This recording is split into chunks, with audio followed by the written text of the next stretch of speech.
What is going on, guys? What is going on, 27 Squad? Welcome back in to another video, and I know you guys have been wondering, where the hell is the New York Giants content, Kid Blue? Well, I'm back. I also have a podcast that I launched. If you guys haven't noticed, that's been my recent uploads. Make sure you guys give it some love. Soon it's going to be up on all streaming platforms like Spotify and iTunes and things like that. But for right now, it's going to be on here. When I do stream it on all platforms, it'll still be on YouTube for you guys to watch through video. But you guys could also listen to it podcast style, as it should be. Anyway, you guys can also listen to the YouTube video podcast style too. There's no editing in the video, so you guys can just listen to it while you do anything. So the undrafted analysts, make sure you guys check it out. Pretty interesting, if I do say so myself. But that being said, let's get back into more New York Giants content. So this is going to be one of two parts. This is going to be part one of our free agency videos. Out of two. This first part, we're going to be going over our own free agents and seeing if we should keep or let go of said free agent. This is just about every free agent we have listed. We have a couple of guys, like some Amos guy, Isaiah C. Wright, a bunch of guys in there that I didn't really include, just for time's sake of the video. We're going to get over the majority of the players, and especially the key players as well, in our free agency list on our roster. So that being said, and I also have what I would sign that player for should we get in contract negotiations. Should we sign this player, this is my max I'm going to keep them for, and if not, we're letting them go. So that being said, let's start off. Let's kick things off with defensive end Leonard Williams. Now, Leonard Williams, we traded for a third-round pick and I believe another pick, but we traded for Leonard Williams. I think Leonard Williams was supposed to be a guy that would come in and be another piece to our defense and be re-signed for a cheaper contract. I think that's what Dave Gettleman really intended him to do, really intended Leonard Williams to be, but Leonard Williams came out and said that he wanted top-tier defensive end money. Now, listen, he's not going to get top-tier defensive end money anywhere in the sport, anywhere in the NFL. Nobody's going to sign him for that big of money. He may want to settle and stay with the team that he is most recently played for, and that's the New York Giants, and sign a contract with us here. Now, I would get into contract negotiations with Leonard Williams. I think he's a versatile player, being that we've got our new defensive coordinator, and he's gonna get our defense all versatile, 3-4, 4-3. So Patrick Graham's gonna get our defense to be that kind of fluid. Leonard Williams is very versatile. He can play almost anywhere on the line, 3 technique, 5 technique. He's a guy that can be useful at the age of 26 years old. He probably still has yet to reach his prime. He's had better years early on in his career, really has dwindled out, but I'm sure that some defensive coordinator could come in and really revitalize his career, rejuvenate his career, and get him back on track as the former number 6 overall pick he was. He's 26 years old, like I mentioned, so we might want to get into contract negotiations with him, but I'm not going to get anything over $8 million, and $8 million might be stretching it, being that really when you look at pass rushers, you really look at the sacks, you really look at quarterback pressures, things like that.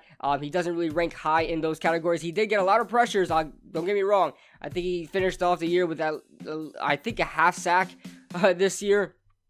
Really, every time he was able to get pressure, he wasn't able to finish, but he got a lot of pressure. That's something that is to note there for Leonard Williams. But yes, I would get into contract negotiations with Leonard Williams. I would say re-sign Leonard Williams, but only for a contract $8 million or less. We now move on to Marcus Golden. Now, Marcus Golden, at the age of 29 years old, has now reached his second career year, reaching double-digit sacks.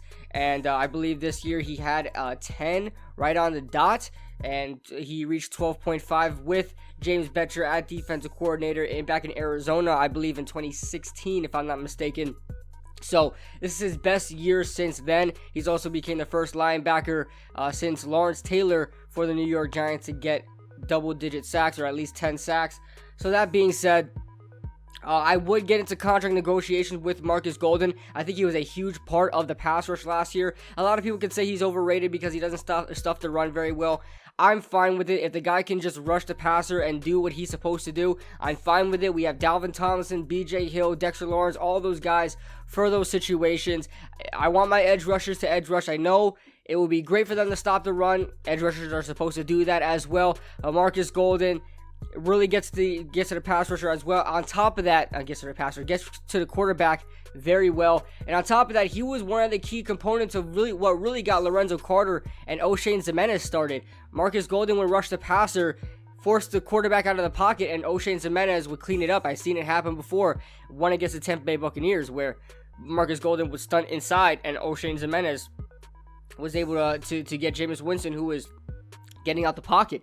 So that being said, I would get it. It's gonna be a yes to re-sign Marcus Golden, but I'm not giving him anything over $11 million. So yes, re-sign Marcus Golden to an $11 million contract or less. And this is talking multi-years. I don't really care about the years. I care about the per year, right? I don't care if we sign Marcus Golden to probably another 2 years. 2 years, $22 million. Let's just say that. Leonard Williams, probably, 3 years, at $24 million, being that, $8 million each. I don't really care about the years, as long as it's not a huge commitment, like a 5-6 year deal. I'm okay with the 2 or 3 year stuff. We then move on to Mike Remmers, the right tackle, formerly of the Minnesota Vikings. He's probably been our biggest headache this year, and I know the center position is bad too, but he's probably been our biggest headache. Nate Solder as well on that left side. Mike Remmers, I should say, we don't get back into contract negotiations with them. I think we could find a better right tackle in the draft. If not, getting Jack Conklin in free agency, and I'll touch on that in the second part of this series that will probably be uploaded either tomorrow or whatever. But Mike Remmers, I say we don't furthermore, get into contract negotiations with Mike Remmers, the right tackle, and let him go. We then move on to free safety, Michael Thomas. Now, Michael Thomas is 31 years old. He's getting up there in age, but so far he's been a really good piece for us, whether that be on special teams or if he's playing that third safety on our defenses.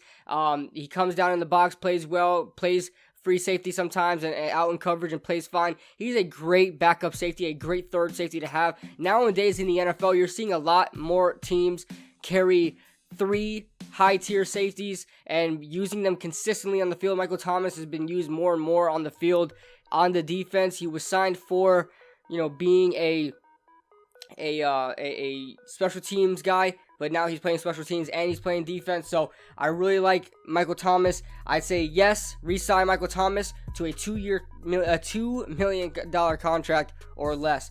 We then move on to Cody Latimer. Now, Cody Latimer, man, he has a lot of potential, man. You see him in practices, you see him in preseason. He plays extremely well. The guy has a lot of talent, but just can't stay healthy, can't stay consistent. That's probably one of the two of the most worst things you can have in a player is lack of availability and lack of consistency. So that being said, Cody Latimer, although he had a lot of potential with the Giants, I'm just going to say let him go, and we could try again to get a big, tall possession receiver elsewhere. I'm tired of getting these guys that just can't stay healthy, can't stay consistent at the wide receiver position. So I'd say cut ties with Cody Latimer.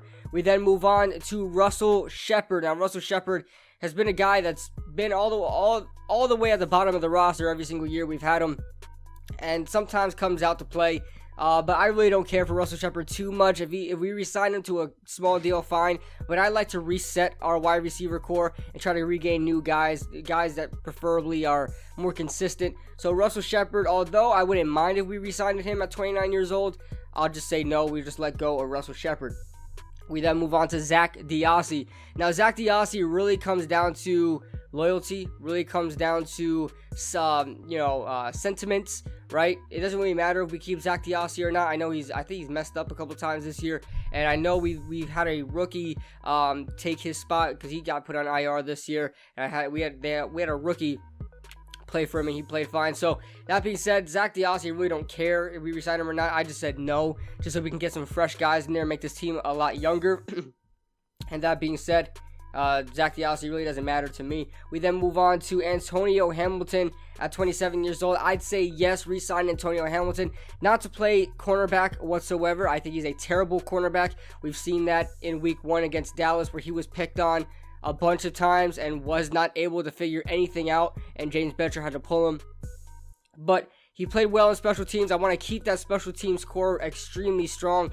You got guys like Riley Dixon, Cody Core, Antonio Hamilton, a bunch of these gunners as well. They play extremely well. I want to keep as much guys as we can on special teams, Michael Thomas including. So I'd re-sign Antonio Hamilton to a under $1 million contract. We then move on to inside linebacker David Mayo. Now, David Mayo played out of his mind for the Giants.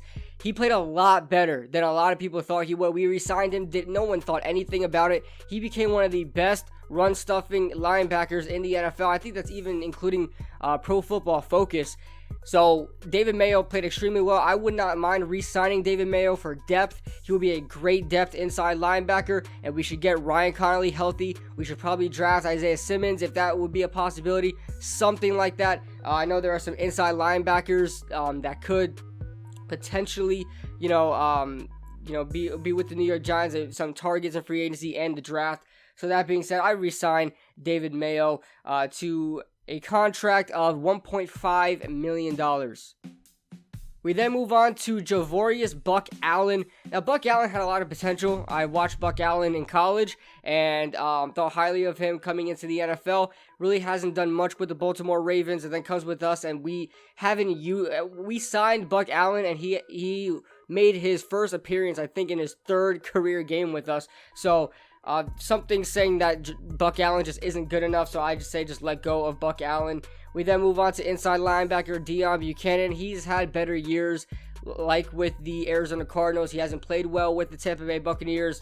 He comes with us, really hasn't shown anything, really never really made his name out there at that inside linebacker position. But if we want to just put him on a prove-it deal, let him play the preseason, obviously sign him to a contract of under $1 million and see where it goes from there. But do not hold this guy to any multi-year contracts. We then move on to Scott Simonson. Now, Scott Simonson got hurt early on this year, wasn't able to play. We had guys like Caden Smith step up and play well, Rhett Ellison as well.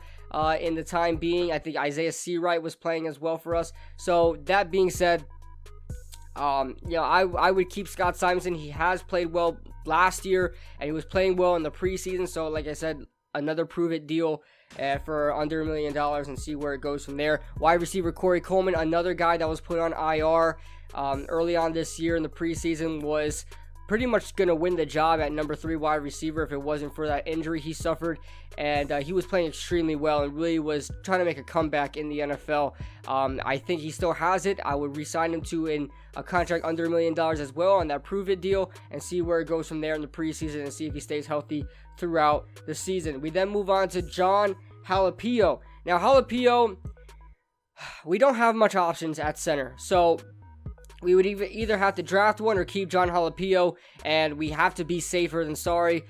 So free agency comes before the draft, so I say re-sign John Halapio to a prove-it deal, again, under $1 million, and see where it goes from there. See if we could draft a center. I know I looked at free agency centers, and they're just not good. So that being said, we don't have much options there for for the center position, but John Halapio to be safe at this point. So I say re-sign John Halapio to under $1 million. We then move on to Aldrick Rosas, the kicker. This is a kicker. This is kind of troubling. This is questionable what she would do because Aldrick Rosas seems to have lost his confidence as an NFL kicker. He was a Pro Bowl kicker last year, but this year you can see he would step on the field for a long kick and it already looked defeated, and that pretty much got him to miss almost every single kick from deep. He was terrible last year, but I'd say re-sign him because we don't want to be a team like, in other years, the Pittsburgh Steelers in other years before they had their kicker, the Tampa Bay Buccaneers, they can't get a kicker. I don't want to be those teams. Teams are escaping my mind right now, teams that really need a kicker. I don't want to be one of those teams that struggle to find a kicker and we're missing field goals and we're cycling through kickers every week, and like the Patriots were as well. I don't want to be put in that situation. I'd rather just stay with Aldrick Rosas and hope that this guy regains his confidence. Next up we have, and last but not least, we have Cody Core. Now, Cody Core has been one of the most talented, players on our roster this year, and that's coming from special teams. The guy was absolutely insane. Maybe one of the best special teams gunners in the NFL, and I'm not joking about that. I'm talking every time you would see a punt from Riley Dixon, Cody Core was there to field the punt himself and stop that ball from getting in the end zone for a touchback, and it would constantly be on the 5-yard line, 1-yard line, 2-yard line, 7-yard line because of Cody Core. Riley Dixon put in a good part as well, but they're just a very dynamic duo, very good tandem. I don't want to take away from that, so I'd say re-sign Cody Core. He's one of the guys I'm making a priority. Believe it or not, he is one of the guys I am saying, listen, we need to re-sign this guy. He's going to be cheap, and I know teams are going to want him. That's a bad problem if you're the New York Giants, because you have to regain him. You have to regain him. He doesn't have a huge asking price, and he's really valuable. So you have to make him a priority and re-sign Cody Core. That being said, that is my free agents, re-sign or let go. Let me know your thoughts in the comment section below. I will come back with part 2 of this video for the New York Giants free agency hunting, going over a bunch of free agents and seeing if the Giants should re-sign them based on their asking price. That being said, let me know your thoughts in the comment section below. Leave a like if you guys enjoyed. Subscribe if you guys are new. Let's go New York Giants, baby.